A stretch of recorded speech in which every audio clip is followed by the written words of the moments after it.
안녕하세요. 책 읽어주는 수경낭자입니다. 오늘도 즐거우셨나요?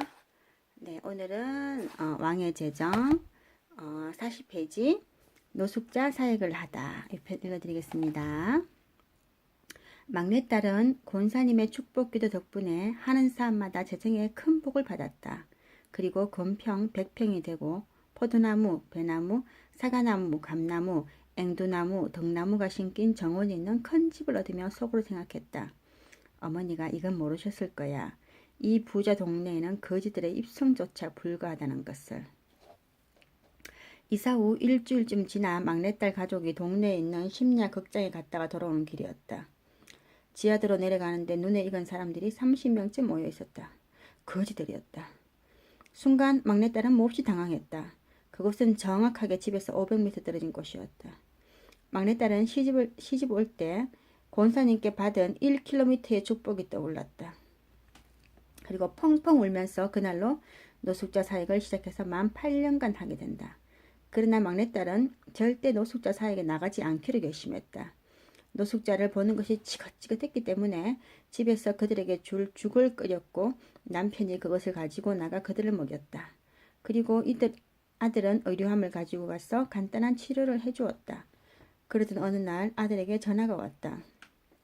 엄마, 여기 죽 3그릇이 모자라요. 빨리 갖다 주세요. 그녀는 할 수 없이 죽을 가지고 노숙자들에게로 갔다. 그리고 정신이 좀 혼미한 한 자매 노숙자를 만났다. 그 자매는 자신이 왜 노숙자가 되었는지를 그녀에게 정말 재미있게 말했다. 듣다 보니 새벽 1시가 넘어가고 있었다. 속이 출출해진 막내딸은 노숙자가 먹던 죽을 아무 생각 없이 몇 숟가락 퍼먹었다. 그 모습을 옆에서 보던 아들이 말했다. 엄마가 노숙자 사이에 딱이네요. 그러면서 아빠는 술에 취해서 자고 있는 노숙자에게 이렇게 말한다고 했다. 선생님, 따뜻한 죽 한 그릇 드셔야 해요. 아니면 동사할 수 있어요. 그러면 듣고 있던 그 선생님 노숙자가 소리를 버럭지려 말한다고 한다. 야, 임마! 너 죽을래? 죽 놓고 가라, 이 나쁜 놈아. 그러면 아빠는 예, 선생님, 꼭 이 죽을 드셔야 해라고 한다는 것이다. 그런데 엄마는 다르다고 했다. 엄마는 오자마자 그 선생님의 목덜미를 잡아 일으키고는 야, 너 죽고 싶어? 안 죽고 싶어? 라고 하고 그들이 그 기세에 눌려 안 죽고 싶어요 라고 하면 그럼 이 죽 먹어 라고 한다는 것이다. 막내딸에게 노숙자들은 무섭지도 더럽지도 않았다. 늘 함께 지내던 사람들일 뿐이었다. 그 막내딸이 봐도 나다. 그리고 권사님은 내 어머니이시다. 아들이 엄마가 노숙자 사역에 함께 나와야 한다고 강권해서 할 수 없이 나도 노숙자 사역을 하게 되었다. 노숙자들에게 가려면 지하도로 가야 하는데 늘 그 입구에 카세트 테이프를 파는 노점상 아저씨가 있었다. 그가 벼락같이 내게 고함을 질렀다. 사람 같지도 않는 거지들에게 먹이지 말라고. 당신이 먹였어. 저들이 오래도 얼어 죽지도 않잖아. 저 거지들은 이 나라에서 없어져야 해. 그런 아저씨가 나는 정말 싫었다. 3년쯤 지난 어느 날이었다. 나는 어떤 일로 하루 종일 몹시 화가 나 있었다. 노숙자 사역을 가는데 역시 그 아저씨가 계단을 내려가는 내게 고함을 질러댔다. 나는 속으로 오늘은 더 이상 참지 않겠다고 굳게 결심했다. 모든 사역이 끝나고 계단을 올라오는데 그 아저씨가 아줌마 하고 큰소리 나를 불렀다. 나는 그와 한판 싸움을 하려 고개를 들었다. 그런데 그를 보는 순간 정말 무서웠다. 순간 내가 한없이 작아졌다. 그래서 다시 고개를 푹 숙였다. 아저씨가 계속 나를 불러댔다. 무서워서 고개를 살짝 드는데 놀라운 광경이 보였다. 아저씨가 엄지손가락을 치키들며 내게 말했다. 아줌마가 믿는 예수는 진짜 예수야, 진짜 예수. 그 순간 눈물이 왈칵 쏟아졌다. 그들로 너희 착한 행실을 보고 하늘에 계신 너희 아버지께 영광을 돌리게 하라. 마가복음 5장 16절 말씀.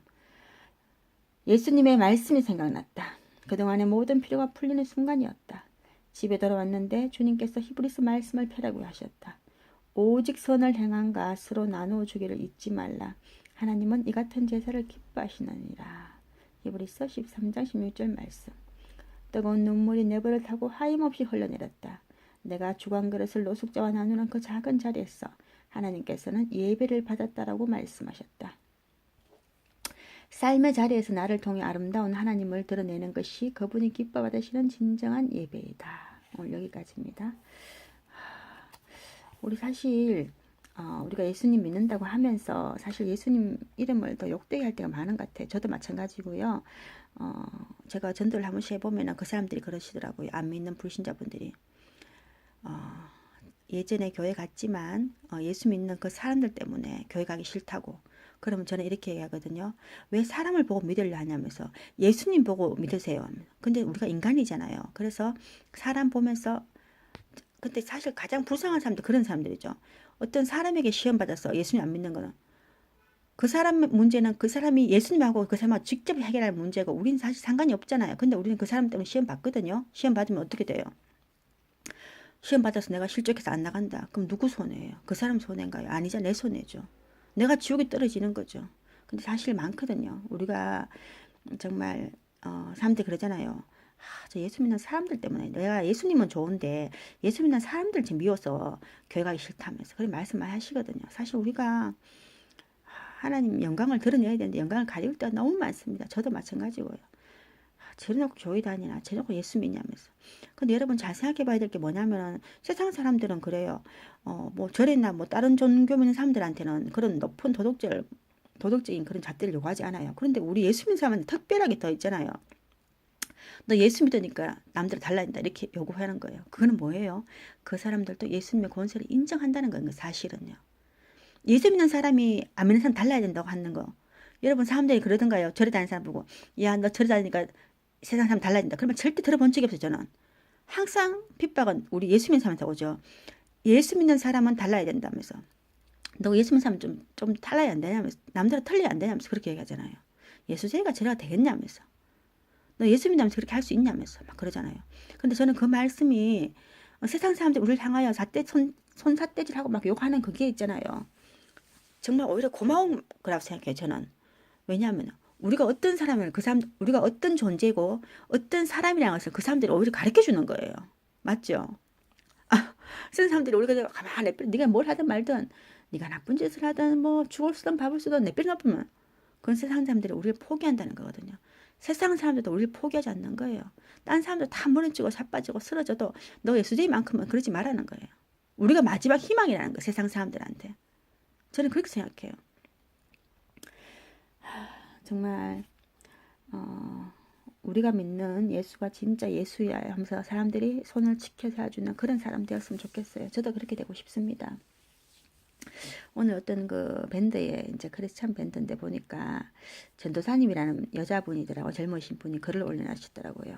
자기가 노숙자 사역을 해서 노숙자에게 뭐 밥을 좀 드렸는가 봐요. 근데 어떤 사람이 같은 크리스찬인데 그분에게 막 욕을 했는가 봐요. 그래서 그분이 밉다면서 그분 때문에 속상하다면서 뭐 이렇게 글을 올려놨더라고요. 그래서 제가 댓글을 좀 장문의 댓글을 달아드렸어요.